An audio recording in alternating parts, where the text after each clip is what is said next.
PrymalChaos.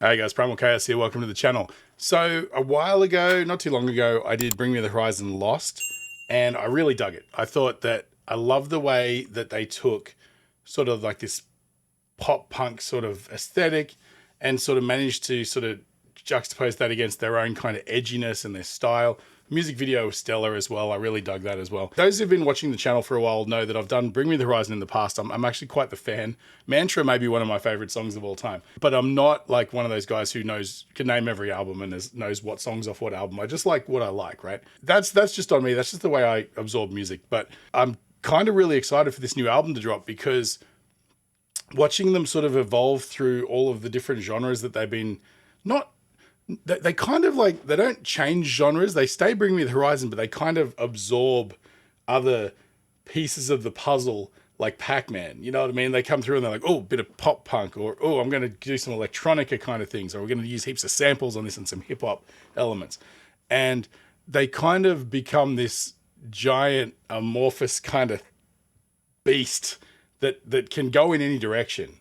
And, you know, fans of my channel will know that I'm not a huge genre guy. I feel like genre kind of stifles creativity in a lot of ways, where you end up with a whole bunch of bands trying to sound like all their contemporaries, where it's very rare that you get somebody who's like, yeah, I can do that, but I'm going to pull it off in another direction. And, you know, that tends to happen to bands a lot when they feel like they're sort of getting to the point where they're becoming less relevant. Then they start panicking and flailing and go, well, I'm going to start putting rap in it, or I'm going to start using samples or electronica more. Or even sometimes bands just do the same thing for so long.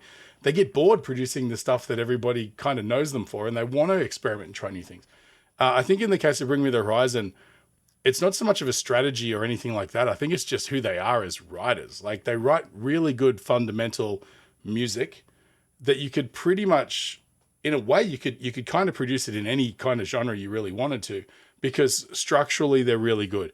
Harmonically, as far as like the chord choices and things like that, they're very astute writers, right? They tend to write. One thing that stands out with these guys above a lot of other bands is their hooks. They write really catchy hooks. And I think just intuitively, they all just know exactly what threads to pull to make something work universally. So just before I jump in, I just want to say this video is brought to you today by Enchroma. Enchroma make glasses for colorblind people like myself. So if you or anyone you know is colorblind, just click the link in my description. It'll take you to their website. You can get a free eye test, find out if you have any kind of deficiency, if so, what kind. And while you're there, you can pick up a pair of glasses that'll help you see the world a little bit more like everyone else. I really love mine. I've had mine for a couple of years now, and I can't recommend them enough. They're really cool. Let's jump right in. Here we go. Bring Me the Horizon. Amen. Amen? there's definitely a reason why the E and the N are capitalized. I don't know what it is, but we'll get to that. Here we go.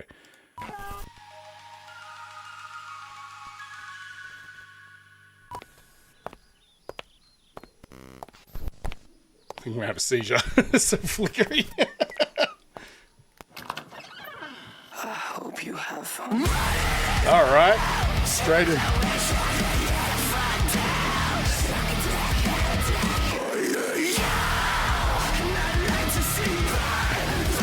The flute.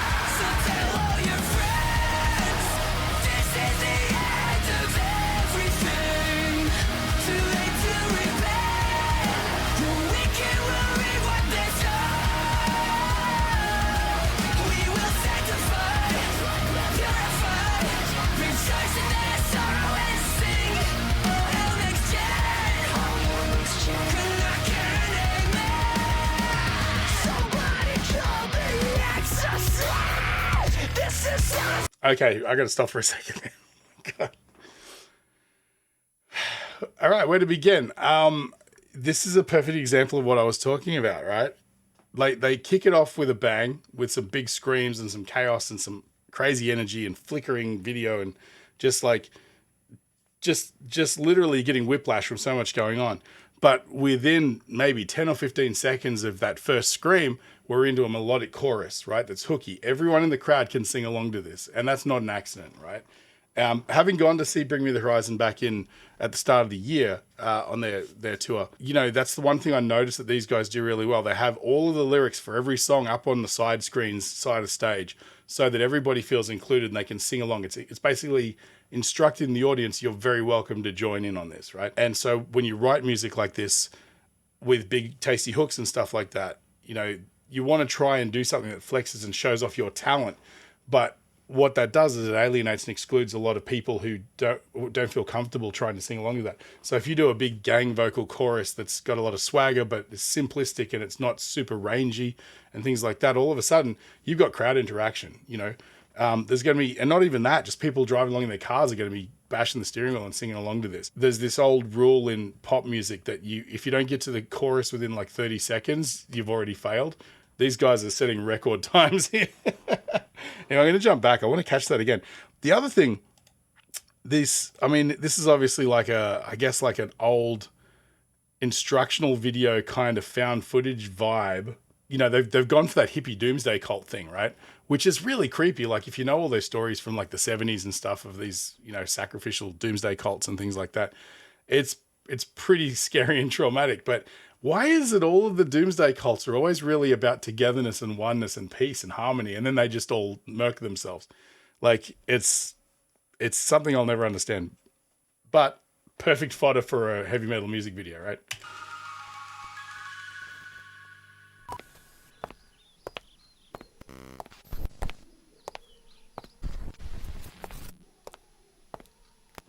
Oh, did you hear that?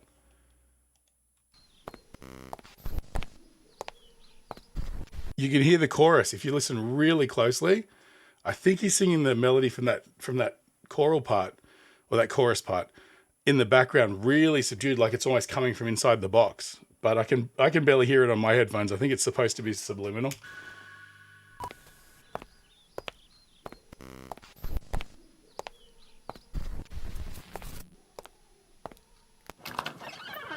I hope you have fun.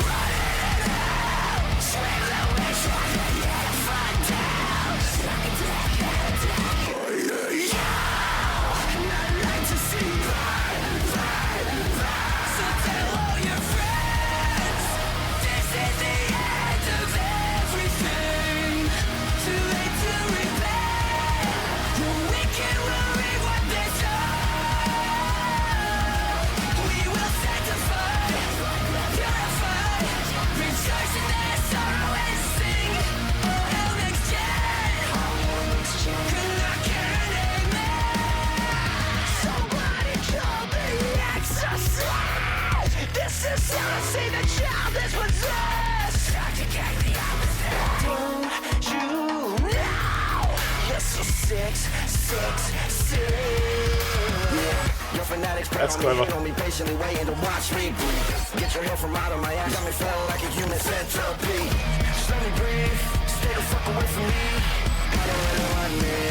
It's my own enemy. So tell all your friends. This is the end of everything. Too late to repent. We'll bathe in the blood of the dead. We will sanctify, purify, rejoice in their sorrow and sing. Hell next gen. Next gen. There you go. That's really cool. I love how they name check the album in the song. It's the little details you throw in there that drive fans crazy. You know, Pink Floyd was great with doing this as well. I remember when, I don't know if it was the Division Bell or something came out, there was this whole thing about like all these hidden details in the artwork and stuff, and it was driving fans crazy trying to figure it out. But, you know, even just name checking your album in the single from the pre-release is something that fans will attach themselves to. And I'm getting much more of a Midsummer vibe now. It's like if Midsummer, which if you haven't seen that movie and you have a strong stomach and a strong constitution, definitely watch that movie.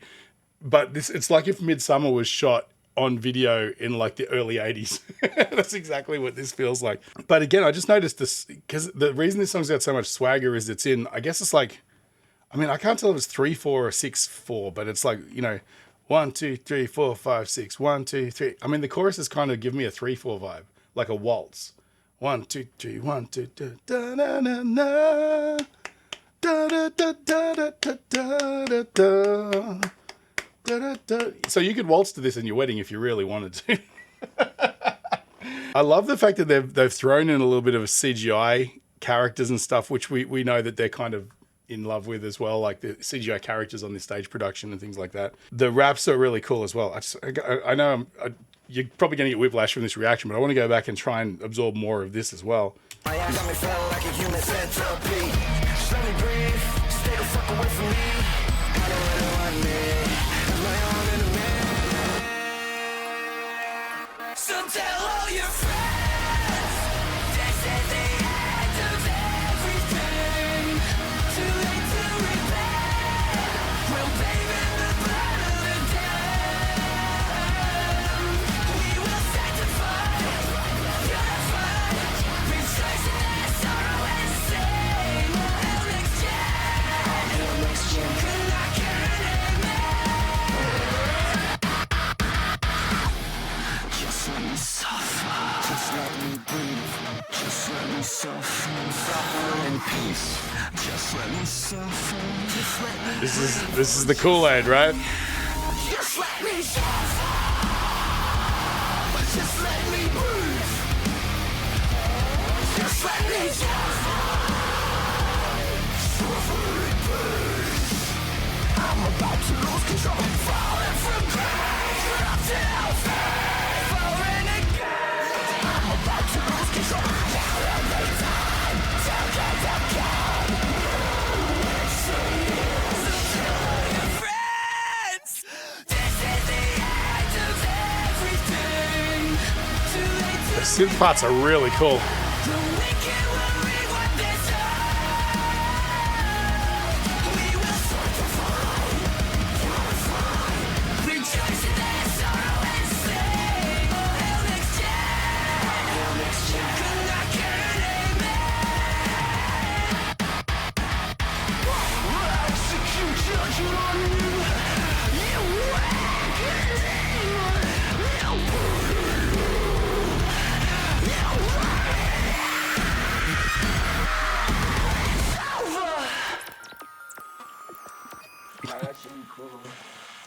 You You can check out anytime you want, but you can never leave, right? Man, that was wild, right? That's a wild ride. The thing that sort of really jumps out to me in this is the thing that I always really liked about Bring Me the Horizon is they know when to keep things simple and they know when to throw the kitchen sink at something. And I see a lot of that here with like, for example, there'll be a vocal part of something that will repeat 3 times, but the first and second time will be the same. Third time they'll throw like a synthy kind of effect on it, or they'll have little weird stops where the entire track gets distorted or glitched or something. And they could very easily just not do that. In fact, that's what most bands would do. They would take the easy route and not sit there and contemplate how I can make this track stand out more by adding more and more detail. It's like when you're painting portraits, right? The first thing you'll do is you'll paint a basic, what they call underpainting, right? Which is rough brush strokes, general light and shade tones and things like that. And then you'll look at it and go, okay, I'm going to go through and do another pass. And then you'll add a fair amount of detail to it and tighten up those shadows and add like the shadow under the nose and all of the bits and pieces and start framing the eyes and things. And then you'll do another pass where you'll end up with something that looks kind of like the person. It's a nice painting and it looks really good, right? That's where most bands will stop. And then you'll get other artists that'll push through and they'll just keep adding more and more detail. Like suddenly we're painting individual hairs and we're painting pores in the skin and things like that. And it's the painting that was like 2 stages back was perfectly serviceable. It's what most people would look at and go, huh, that's a really nice painting of that person, right? But, some artists will take the extra couple of detail passes to paint something that's, you can look at for hours and keep spotting new things. The painting that just looks like the person and it's a reasonable painting it's still a good painting. It's serviceable. It does the job. It's like, here's a representation of that human being on canvas with paint, right? And a lot of people would look at that and go, man, that is beautiful. I love what they've done with the light and the shade, and they've captured his expression, and they've done all that. But then you get other artists that will do so much detail work that it becomes less about looking like that person and more about, holy cow, like this guy can paint what looks like real life, right? in a way like photorealism and things like that, you know, and that in itself is a little bit more interesting than their ability to capture the person's essence on canvas. It's more like you're sort of, now you're thinking of it in two minds. You're like, I mean, sure, that looks like Daryl, right? But like now, but it looks like a photograph of Daryl. So now I'm thinking about the artist themselves rather than the picture of Daryl, right? And that's what these guys do really well. Like, I mean, listen to this sort of the third act of the song and just see how many things you can pick out that just are a specific choice that didn't need to be there, but is.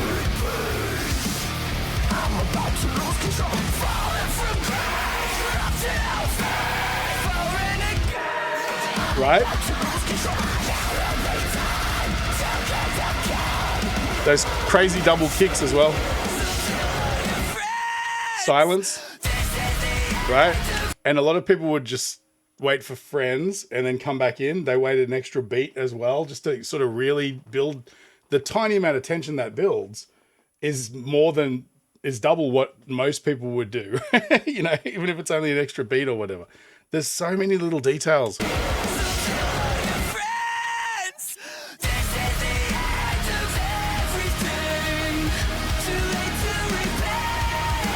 And there's these dissonant sort of sounding, like 80s style synths in there as well that are playing like this weird descant sort of part that's like, it captures your ear a little bit, but you mostly listen to what's in the foreground. But in the background, you're just hearing this chaos that kind of is unsettling because the synths are a little bit detuned, right? And that's a lot of times that's what they do with synths. You play around with the tuning of them a little bit. So they're not enough out of tune to be out of key, but they're enough to be unhinged, right? And there's this weird granular synth sort of sound that sounds kind of dusty and sort of like cyberpunky as well.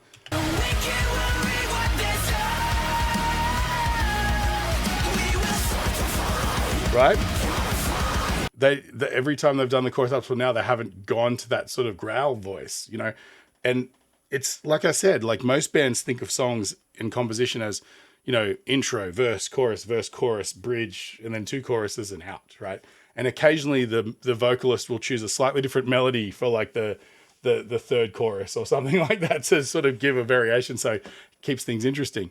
Whereas these guys seem like they just agonize over production to the point where every little detail that can be structurally or sonically different, they'll figure out a way to circuit bend that sort of into something that's either glitchy or punchy, or it's got more attitude or more energy, or even sometimes less. Like less is more sometimes. You pull everything out and suddenly when that band kicks back in again, it's got twice as much impact as if you just played through.